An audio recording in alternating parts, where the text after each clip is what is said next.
पाकिस्तान और इंडिया दुनिया की सबसे बड़ी मिलिट्रीज़ में शुमार होने वाले दो मुल्क।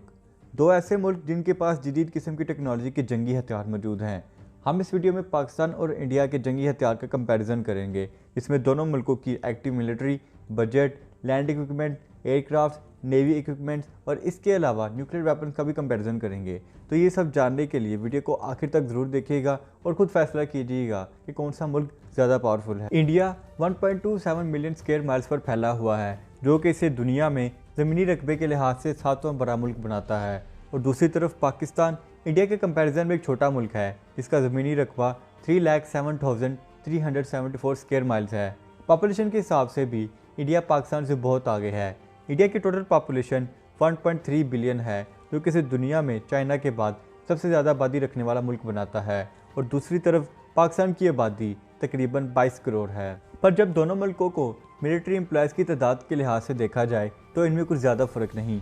पाकिस्तान के पास इस वक्त 6,53,000 एक्टिव मिलिट्री पर्सनल है और इसके अलावा 5,13,000 रिजर्व मिलिट्री पर्सनल है। दूसरी साइड पे चाहे इस वक्त इंडिया के बिलियन प्लस पॉपुलेशन है, पर इसकी एक्टिव मिलिट्री पर्सनल आबादी के लिहाज से बहुत कम है।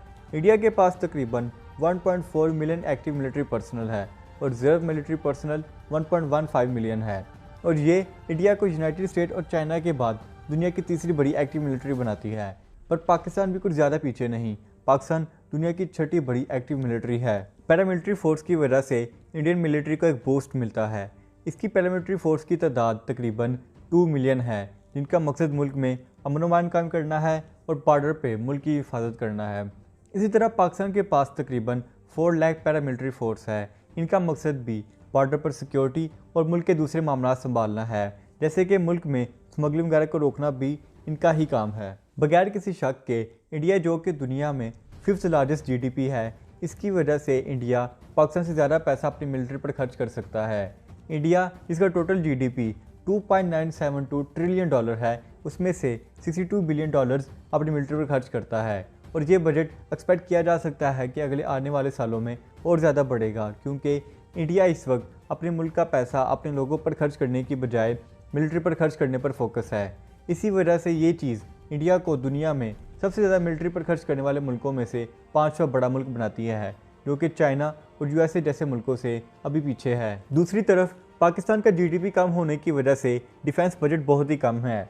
पाकिस्तान का टोटल GDP सिर्फ 330 बिलियन डॉलर है, जो कि इंडिया से 8 गुना कम है, और फिर जिसमें डिफेंस बजट तकरीबन 11 बिलियन डॉलर है। इसका मतलब कि इस वक्त इंडिया पाकिस्तान से 5 गुना ज़्यादा अपनी मिलिट्री पर खर्च कर रहा है। जंगी साज़ो-सामान के लिहाज से इंडिया अपने पुराने मिलिट्री इक्विपमेंट्स, जिसको दुनिया में बहुत ज़्यादा क्रिटिसाइज़ किया जाता है, इसको इम्प्रूव और अपग्रेड करने की कोशिश कर रहा है। और वो हर साल नई से नई टेक्नोलॉजी इसराइल, अमेरिका और रशिया से खरीद रहा है। इंडिया के पास इस वक्त 4,184 tanks, 6,704 armour fighting vehicles, 290 self propelled guns, 7,414 toured artillery और 292 मल्टीपल लॉन्च रॉकेट सिस्टम है। दूसरी तरफ पाकिस्तान में कम बजट होने के बावजूद पाकिस्तान में लैंड इक्विपमेंट नंबर्स काफ़ी अच्छे हैं। अगरचे ये माना जाता है कि पाकिस्तान के लैंड इक्विपमेंट्स इंडिया की मशीनरी जितनी एडवांस नहीं। पाकिस्तान के पास 2,924 tanks, 3,665 armour fighting vehicles, 465 self propelled guns, 3,278 toured artillery और 134 मल्टीपल लॉन्च रॉकेट सिस्टम है। पाकिस्तान के पास सबसे ज़्यादा पावरफुल और एडवांस टैंक अल खालिद मेन बैटल टैंक है, जिसे पाकिस्तान की आर्मी की बैकबोन समझा जाता है। दूसरी तरफ इंडिया के पास सबसे ज़्यादा पावरफुल मशीनरी अर्जन MK2 3rd generation battle tank है। वीडियो के आगे बढ़ने से पहले अगर आपने हालात हाज़िर को सब्सक्राइब नहीं किया तो इसे सब्सक्राइब कर दें और साथ में बेल आइकन पर ज़रूर क्लिक कर दें। लैंड इक्विपमेंट्स के बाद इंडिया के पास नंबर्स के लिहाज से एयर इक्विपमेंट में पाकिस्तान पर एडवांटेज है। इंडिया के एयरफोर्स के पास 2,216 एयरक्राफ्ट मौजूद हैं, जो कि दुनिया में सबसे ज़्यादा एयरक्राफ्ट के लिहाज से चौथे नंबर पर आता है, जिसमें इंडिया के पास 323 fighter aircraft, 329 multi role aircraft, 694 attack aircraft और 725 हेलीकॉप्टर्स मौजूद हैं। दूसरी तरफ पाकिस्तान के पास 1143 एयरक्राफ्ट हैं, जिसमें 186 fighter aircraft, 225 multi role aircraft, 90 attack aircraft और 323 हेलीकॉप्टर्स मौजूद हैं। पर टेक्नोलॉजी के लिहाज से इंडिया पाकिस्तान से भी बहुत पीछे है। इंडियन फ्लीट में Russian made Sukhoi Su-30 MKIs और मकॉन MiG-29S और most advance aircraft the French multi role fighter Dassault Mirage 2000 India के पास मौजूद हैं। दूसरी तरफ पाकिस्तान के पास एडवांस टेक्नोलॉजी के एयरक्राफ्ट्स मौजूद हैं और सबसे बड़ी बात कि पाकिस्तान के पायलट्स को दुनिया में सबसे बेहतरीन पायलट्स माना जाता है। इसका मुजाहरा हमने 28 फरवरी 2019 में अभिनंदन की शक्ल में भी देखा था। पाकिस्तानी फ्लीट में F-16 fighting falcon, PAC JF-17 thunder और कुछ पुराने मॉडल के फ्रेंच डसॉल्ट मिराज इंक्लूड हैं। पाकिस्तान को इन एयरक्राफ्ट्स को इंडिया से एडवांस तो कहा जा सकता है, पर दुनिया में इससे बहुत आगे की टेक्नोलॉजी दूसरे मुल्कों के पास मौजूद है। पर पाकिस्तान एक एरिया में दुनिया की टेक्नोलॉजी के साथ कम्पीट कर रहा है और वो हैं इनके हेलीकॉप्टर्स। पाकिस्तान के पास दुनिया के मोस्ट एडवांस हेलीकॉप्टर्स मौजूद हैं। इस वक्त पाकिस्तान के पास 52 अटैक हेलीकॉप्टर्स हैं, जिसमें AH-1S कोबरा और AH-1Z वाइपर्स इंक्लूडेड हैं। इसके अलावा पाकिस्तान ने अभी recently 30 most advance Turkish made T-129 helicopters की डील साइन की हुई है, जो कि जल्द पाकिस्तान में आ जाएंगे।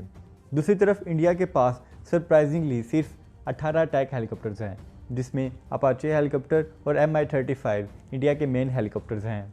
बहरी ताकत के लिहाज से इंडिया को दुनिया की बेहतरीन नेवीज़ में शुमार किया जाता है और पाकिस्तान भी इस बात का इनकार नहीं कर सकता।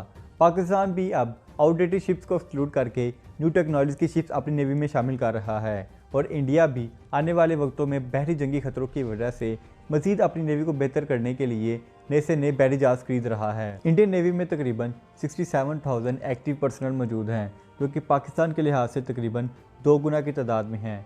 पाकिस्तान के पास टोटल 38,000 एक्टिव पर्सनल हैं। इक्विपमेंट के लिहाज से इंडियन नेवी के पास 1 aircraft carrier, 0 cruisers, 14 डेस्ट्रॉयर्स, 14 frigates, 16 submarines, 23 corvettes, 0 amphibious assault ship, 7 mine warfare ships और 72 पेट्रोल शिप्स हैं। दूसरी तरफ पाकिस्तान नेवी के पास 0 aircraft carrier, 1 cruiser, 0 destroyer, 10 frigates, 8 submarine, 0 corvettes, 0 amphibious assault ship, 3 mine warfare ships और 17 पेट्रोल शिप्स इंक्लूडेड हैं। India और पाकिस्तान दुनिया के उन 9 ममालिक में शुमार होते हैं जिनके पास न्यूक्लियर वेपन्स हैं। हालांकि दोनों मुल्कों के पास रशिया, चाइना और USA के लिहाज से बहुत ही कम न्यूक्लियर वेपन्स हैं, पर इस वक्त पाकिस्तान के पास इंडिया से ज़्यादा न्यूक्लियर वेपन्स हैं। पाकिस्तान के पास 140 to 150 तक न्यूक्लियर वेपन्स हैं और इंडिया के पास 120 to 130 तक न्यूक्लियर वेपन्स हैं। फेडरेशन ऑफ अमेरिकन साइंटिस्ट कहते हैं कि दोनों मुल्कों के पास जो न्यूक्लियर वेपन्स हैं वो किसी काम के नहीं, मतलब कि वो रिटायर या फिर डिसमेंटल होने के काबिल हो गए हैं। इंटरेस्टिंगली लास्ट टाइम जब दोनों मुल्कों ने न्यूक्लियर टेस्ट किए थे वो एक ही साल 1998 में किए थे।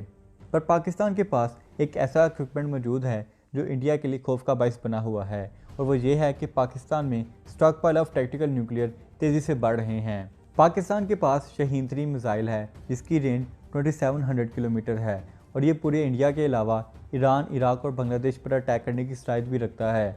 इसके अलावा पाकिस्तान के पास अबाबील मिसाइल है जो कि इंडिया के लिए खौफ का बाइस बना हुआ है। इस मिसाइल की रेंज 2200 किलोमीटर है, पर इस मिसाइल की खास बात यह है कि इसमें MIRV टेक्नोलॉजी, मतलब कि multiple independent re entry vehicle की टेक्नोलॉजी मौजूद है।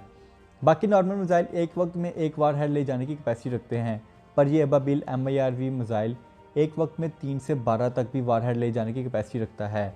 जी हाँ, 3 से 12। और ये MIRV मिसाइल इंडिया अभी तक बनाने में नाकाम रहा है। इसके अलावा पाकिस्तान ने भी रिसेंटली हतफ-9 मिसाइल का सक्सेसफुल टेस्ट किया है, जो कि एक short range tactical nuclear weapon है जिसकी रेंज 60 to 70 किलोमीटर है। दूसरी तरफ इंडिया के पास अग्नि 4 मिसाइल है, इसकी रेंज 4000 किलोमीटर तक है और ये पूरे पाकिस्तान के किसी भी शहर पर अटैक करने की सलाहियत रखता है।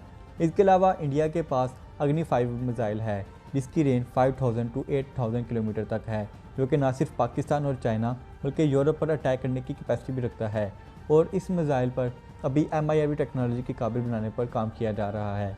इसके अलावा इंडिया के पास ब्रह्मोस सुपरसोनिक क्रूज मिसाइल है जिसकी रेंज 290 किलोमीटर है, पर इस मिसाइल की खास बात यह है कि दुनिया का सबसे तेज़ तरीन मिसाइल है। एक बहुत इंपॉर्टेंट बात इंडिया और पाकिस्तान के बारे में नोटिस करने वाली ये है कि India no first use policy को फॉलो करता है, जिसका मतलब कि इंडिया किसी दूसरे मुल्क पर पहले न्यूक्लियर अटैक नहीं कर सकता। और दूसरी तरफ पाकिस्तान को इस पॉलिसी की कोई ऑब्लिगेशंस नहीं है, मतलब कि पाकिस्तान किसी भी दूसरे मुल्क पर पहले न्यूक्लियर अटैक कर सकता है।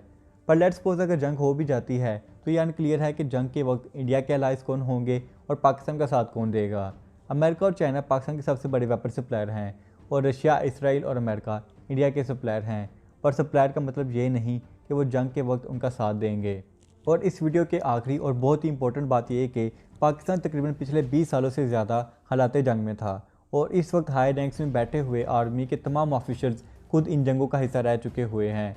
तो वार स्ट्रेटजीज़ में पाकिस्तान का एक्सपीरियंस इंडिया से बहुत ज़्यादा बेहतर है। अगर वार स्ट्रेटजी की बात की जाए तो दुनिया के एनालिस्ट इस बात का इकरार करते हैं कि मुशर्रफ का कारगिल वार प्लान दुनिया का सबसे बेहतरीन वार प्लान कंसिडर किया जाता है। और अगर उस प्लान में पाकिस्तान के सियासतदान रुकावट ना बनते तो आज कश्मीर पर पाकिस्तान का कंट्रोल हो सकता था। और मुशर्रफ के बारे में मज़ीद ऐड करता जाऊँ कि रिटायरमेंट के बाद मुशर्रफ को अमेरिका में वर्ल्ड अफेयर्स एंड स्ट्रेटजी के एक 40 मिनट के लेक्चर पर $200,000 दिए जाते थे, जो कि पाकिस्तान 3 करोड़ रुपया बनता है। वो अलग बात है कि पाकिस्तान ने ऐसे शख्स की कदर नहीं की, पर दुनिया को उसकी कदर थी। और इसी तरह मुशर्रफ के जैसे इस वक्त हाई रैंक्स में पाकिस्तानी आर्मी ऑफिसर्स बैठे हुए हैं, जिनका एक्सपीरियंस और बेहतरीन स्ट्रेटजी का नमूना हमने ज़रब अज़ब की शक्ल में देखा और फिर फरवरी 2019 में अभिनंदन की शक्ल में भी हमने देखा था। तो आपको क्या लगता है कौन सा मुल्क इस वक्त ज़्यादा पावरफुल है? कमेंट सेक्शन में ज़रूर बताइएगा। और अगर आपको आज की वीडियो पसंद आई हो तो इसको लाइक कीजिए और हालात हाज़िरा को ज़रूर सब्सक्राइब कीजिए।